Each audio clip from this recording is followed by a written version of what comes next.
पिछले एपिसोड में आपने देखा कि ऐश हैरी को डिफीट कर देता है, जिसके बाद हैरी रिवील करता है कि उसके सिंबल टीम रॉकेट ने चुरा लिए हैं और अब वो ऐश को सिंबल नहीं दे सकता। हैरी इमोशनल भी हो जाता है, बट ऐश हैरी से सिंबल लेने के लिए मना कर देता है और आगे जाकर वो लोग उस स्पॉट पर सिंबल ढूंढते हैं जहां पर ऐश के मनकेनॉन ने टीम रॉकेट को सेंड ऑफ किया था। एंड वहां पर हैरी का एरिमोर सिंबल ढूंढ भी लेता है, यानी कि अब वो पोकेमॉन लीग में पार्टिसिपेट कर सकता था। ऐश और उसके फ्रेंड्स अपने रास्ते में आगे बढ़ते हैं, जहां पर उनको लाइसेंडर देखने को मिलता है जो कि रास्ता भटक गया था एंड उसने भी 6 सिंबल कलेक्ट कर लिए थे। अब आगे लाइसेंडर याद दिलाता है कि कैसे कैलोस में उसने ऐश, अलान और मालवा को अकेले संभाला था। ऐश बोलता है वो सब काफी टाइम पहले की बात है, अब मैं कहीं ज्यादा स्ट्रांग हो चुका हूँ और पोकेमॉन मास्टर भी बन गया हूँ। लाइसेंडर रिप्लाई करता है कि याद रखना मैं तुमसे कहीं ज्यादा स्ट्रांग हूँ, बट मैं पोकेमॉन लीग में कभी भी पार्टिसिपेट नहीं करता था क्योंकि मेरा गोल सिर्फ और सिर्फ एक पोकेमॉन मास्टर बनना नहीं बल्कि पूरे पोकेमॉन वर्ल्ड पर कब्जा करना था। अगर मैं चाहता तो अपने सुपर स्ट्रॉन्ग पोकेमॉन्स का यूज करके इजीली पोकेमॉन मास्टर या फिर चैंपियन बन सकता था और तुम मेरे आसपास भी नहीं भटकते। वेल, तुमने मेरे लिए काफी ज्यादा बड़ा दरवाजा खोल दिया है। अब मैं दूसरे वर्ल्ड में आ चुका हूँ और मेरे प्लान्स बहुत ही जल्द सफल होने वाले हैं। लाइसेंडर का पायरोआर भी एक रोर करता है। वेल, अब मेरे पास ज्यादा टाइम नहीं है, मैं यहाँ से चलता हूँ। इसके बाद लाइसेंडर वहाँ से चले जाता है। ऐश और उसके फ्रेंड्स गहरी सोच में पड़ जाते हैं। सहीना बोलते हैं कि इसमें कोई भी डाउट नहीं है कि लाइसेंडर एक सुपर स्ट्रॉन्ग पोकेमॉन ट्रेनर है। उसकी सारी बातें सही थी और वो पोकेमॉन वर्ल्ड के one of the strongest Pokemon trainers के लिस्ट में जरूर आएगा। ऐश लाइसेंडर की बातें सुनकर नर्वस हो जाता है। पोकेमॉन लीग में ऐश को लाइसेंडर का भी सामना करना होगा। ब्रॉक बोलता है कि अगर तुम लोगों ने लाइसेंडर के बातों पर अच्छे से ध्यान दिया है तो उसने ये भी बोला था कि उसके लिए अब एक काफी बड़ा दरवाजा खुल चुका है उसके ड्रीम को अचीव करने का, यानी कि वो इस वर्ल्ड में आकर अब पोकेमॉन वर्ल्ड में कब्जा करना चाहता है, जिसके लिए वो काफी ज्यादा बड़े प्लान्स बना रहा होगा जो कि हमारे लिए डेंजरस हो सकता है। ऐश और उसके फ्रेंड्स के लिए काफी ज्यादा बड़ी मुसीबत आ चुकी थी। ऐश को अच्छी तरीके से पता था कि लाइसेंडर क्या क्या कर सकता है। मिस्टी बोलते हैं कोई बात नहीं, मुझे ऐश के पोकेमॉन्स के ऊपर पूरा भरोसा है, वो ऐश को पोकेमॉन लीग भी जितवाएंगे और लाइसेंडर को भी डिफीट करेंगे। फिलहाल के लिए हमें पोकेमॉन लीग पर कंसंट्रेट करना चाहिए और आगे बढ़ना चाहिए। सभी लोग मिस्टी के बात से एग्री करते हैं और बिना किसी टाइम वेस्ट के अपनी जर्नी कंटिन्यू करते हैं। आगे बढ़ते हुए ऐश को एक एंशिएंट पोकेमॉन देखने को मिलता है। सबसे हैरानी की बात तो ये थी कि ये वही पोकेमॉन था जो कि ऐश और उसके फ्रेंड्स को केव में मिला था, जिसके हेल्प से ऐश और उसके फ्रेंड्स केव से बाहर आ जाते हैं और फिर वो पोकेमॉन गायब हो जाता है। ऐश बोलता है तुम यहाँ पर क्या कर रहे हो। वो पोकेमॉन ऐश के साथ कनेक्ट हो जाता है और टेलीपैथी का यूज करके ऐश के साथ बात करता है। वो एंशिएंट पोकेमॉन बताता है कि उसको ऐश की पर्सनैलिटी काफी ज्यादा पसंद आई थी एंड वो केव से सिर्फ और सिर्फ उन्हीं पोकेमॉन को आगे जाने देता है जो कि पूरी तरह से जेन्युइन हो और काइंड हो, जिसमें ऐश पास हो गया था। ऐश के पास सिंबल भी थे एंड वो काइंड भी था, बट पोकेमॉन लीग में पार्टिसिपेट करने के लिए यही 2 चीज जरूरी नहीं होती है।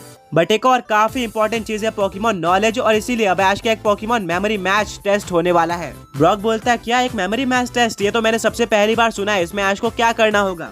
एंशिएंट गार्डियन पोकेमॉन बताती है कि वेल ये पोकेमॉन लीग में पार्टिसिपेट करने के लिए एक टेस्ट होने वाला है जहां पर ऐश का पॉकेडेक्स सील कर दिया जाएगा और यहां पर ऐश से कुछ पजल्स और रिडल्स पूछे जाएंगे जिनका आंसर ऐश को खुद अपने मेमोरी का यूज करके देना है। अगर ऐश इन 10 में से 7 क्वेश्चन का आंसर सही दे देता है तो उसको प्राइज के तौर पर एक मास्टर बॉल दिया जाएगा जिसका कैच रेट 100% है और आगे जाकर वो मास्टर बॉल का यूज करके किसी भी स्ट्रॉन्ग पोकेमॉन को कैच कर सकता है और ये पोकेमॉन ऐश की पोकेमॉन लीग में काफी ज्यादा काम आएगा। ये सुनकर ऐश बहुत ही ज्यादा एक्साइटेड हो जाता है और पूरी तरह से रेडी हो जाता है पोकेमॉन क्विज चैलेंज के लिए। पर तभी वो एंशिएंट पोकेमॉन बोलता है रुक जाओ, इसमें कोई खुश होने वाली बात नहीं है, इसमें एक और ट्विस्ट है। मान लो कि अगर तुम 7 क्वेश्चन का आंसर नहीं दे पाते, यानी कि सिर्फ और सिर्फ 6 क्वेश्चन या फिर उससे कम का आंसर देते हो, तो तुम्हारे पोकेमॉन टीम में से कोई भी एक पोकेमॉन को सील कर दिया जाएगा और पोकेमॉन लीग एंड होने तक तुम उसको यूज नहीं कर पाओगे। ऐश बोलता है क्या ऐसा नहीं हो सकता, मुझे अपने सारे पोकेमॉन की जरूरत है पोकेमॉन लीग को जीतने के लिए। बट अब ऐश इसमें कुछ भी नहीं कर सकता था क्योंकि ये चैलेंज ऑफिशियली पोकेमॉन लीग के तरफ से था एंड ऐसा हर एक पोकेमॉन ट्रेनर के साथ होता है। ऐश रेडी हो जाता है इस चैलेंज में कम्पीट करने के लिए। वो थोड़ा बहुत नर्वस भी होता है क्योंकि ऐश पोकेमॉन बैटल्स में बहुत ज्यादा अच्छा है बट उसके पास ज्यादा पोकेमॉन नॉलेज नहीं है। आगे बढ़ने से पहले पिछले पोके क्विज के विनर्स ये रहे और आज का क्वेश्चन ये है कि पोकेमॉन एनिमे में ऐसा कौन सा इकलौता पोकेमॉन ट्रेनर है जिसके पास लेजेंडरी और मिथिकल पोकेमॉन दोनों है। चैलेंज स्टार्ट हो जाता है। गार्डन पोकेमॉन बोलता है कि सबसे पहला चैलेंज एक रिडल होने वाला है जहां पर तुम्हें एक सेंटेंस दिया जाएगा और उसको सुनकर तुम्हें गेस करना है कि वो कौन से टाइपिंग का पोकेमॉन है। बारिश और आसमान में मैं और भी ज्यादा स्ट्रॉन्ग हो जाता हूँ पर जब मैं जमीन पर आता हूँ तो हार जाता हूँ। ये कौन सी टाइपिंग है। ये सुनकर ऐश पूरी तरह से कंफ्यूज हो जाता है कि यहाँ पर किस टाइपिंग की बात हो रही है। ब्रॉक को समझ में आ जाता है कि यहाँ पर कौन सी टाइपिंग की बात हो रही है बट वह ऐश को नहीं बता सकता था। ऐश अपना और भी ज्यादा दिमाग लगाता है। लास्ट सेंटेंस ये था कि जब वो पोकेमॉन जमीन पर आता है तो हार जाता है, यानी कि वो ग्राउंड टाइप से वीक है, वहीं पर बारिश और आसमान में वो और भी ज्यादा स्ट्रॉन्ग हो जाता है, जिसका मतलब ये है कि वो वाटर और फ्लाइंग टाइप पे सुपर इफेक्टिव है। यहाँ पर किसी और टाइपिंग की नहीं बल्कि इलेक्ट्रिक टाइप की बात हो रही है। एशियंट पोकेमोन रिप्लाई देता है करेक्ट, तुमने बिल्कुल सही टाइपिंग का गैस कर लिया है, ये इलेक्ट्रिक टाइपिंग ही है। ऐश बहुत ज्यादा खुश हो जाता है। ऐश बोलता है कि मुझे इस टाइपिंग के बारे में पूरी नॉलेज है क्योंकि ये मेरे बेस्ट पोकेमोन यानी कि पिकाचू की टाइपिंग है। ऐश ने फर्स्ट क्वेश्चन का सही आंसर दे दिया था। एशियंट पोकेमोन बोलता है कि अब सेकंड पजल के लिए रेडी हो जाओ। यहाँ पर तुम्हें 3 पोकेमोन्स की शैडो दिखा जाएगी और तुम्हें गेस करना है कि उन पोकेमोन्स के एवोल्यूशन कौन है। ऐश रेडी हो जाता है, उसके सामने सबसे पहले पोकेमोन की शैडो आ जाती है और उसको बिल्कुल भी टाइम नहीं लगता है इसको गेस करने में। ऐश बोलता है ये शैडो चारमेंडर की है और इसका एवोल्यूशन चार्जार्ड है, ये तो बहुत ही ज्यादा इजी था। गार्डियन पोकेमोन बोलता है कि तुमने बिल्कुल सही गैस किया है, हाँ ये इजी था बट आगे जाकर लेवल और भी ज्यादा डिफिकल्ट होने वाला है। अब सेकंड पोकेमोन तुम्हारे सामने आने वाला है। सेकंड पोकेमोन की शैडो ऐश के सामने आ जाती है। अब ये थोड़ा कंफ्यूजिंग था और ऐश इसको गैस करने में टाइम लेता है, उसको समझ में नहीं आ रहा था कि ये किस पोकेमोन की शैडो है। वो श्योर नहीं होता है बट फाइनली वो गैस कर देता है कि यह शैडो और किसी की नहीं बल्कि टायरॉक पोकेमोन की थी, जो कि 3 अलग अलग पोकेमॉन्स में इवॉल्व होता है, जो कि हिटमोनटॉप, हिटमोनचैन और हिटमोनली।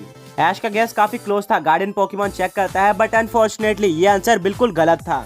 ये शैडो टायरॉक की नहीं बल्कि मचॉप पोकेमोन की थी, जो कि आगे जाकर मचैम्प में इवॉल्व होता है।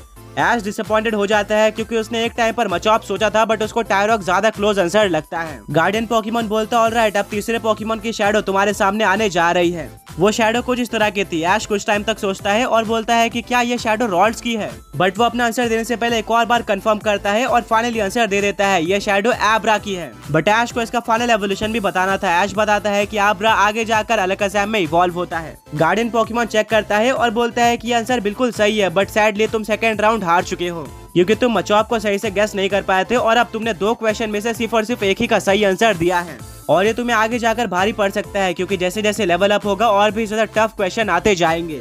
ऐश को रिग्रेट हो रहा होता है बट अब उसको आगे अच्छा करना था, उसको सारे क्वेश्चन के आंसर सही देने थे। गार्डियन पोकेमोन बोलता ऑलराइट, फर्स्ट एक रिडल था, सेकंड एक पजल था और अब थर्ड एक क्विज होने वाला है, जहाँ पर ऐश के सामने एक क्वेश्चन आएगा और उसके 4 ऑप्शंस होंगे। ऐश को बिल्कुल करेक्ट ऑप्शन को सिलेक्ट करना है। एंड वो क्वेश्चन ये था कि अगर एक ग्रास टाइप पोकेमोन एक फ्लैंग टाइप पोकेमोन के ऊपर ग्रास टाइप अटैक का यूज करता है तो उस अटैक का डैमेज कितना होगा। ऑप्शन फर्स्ट था not very effective, second option था सुपर इफेक्टिव, थर्ड ऑप्शन था कि नॉर्मल डैमेज करेगा, वहीं पर फोर्थ ऑप्शन ये था कि वो बिल्कुल डैमेज ही नहीं करेगा।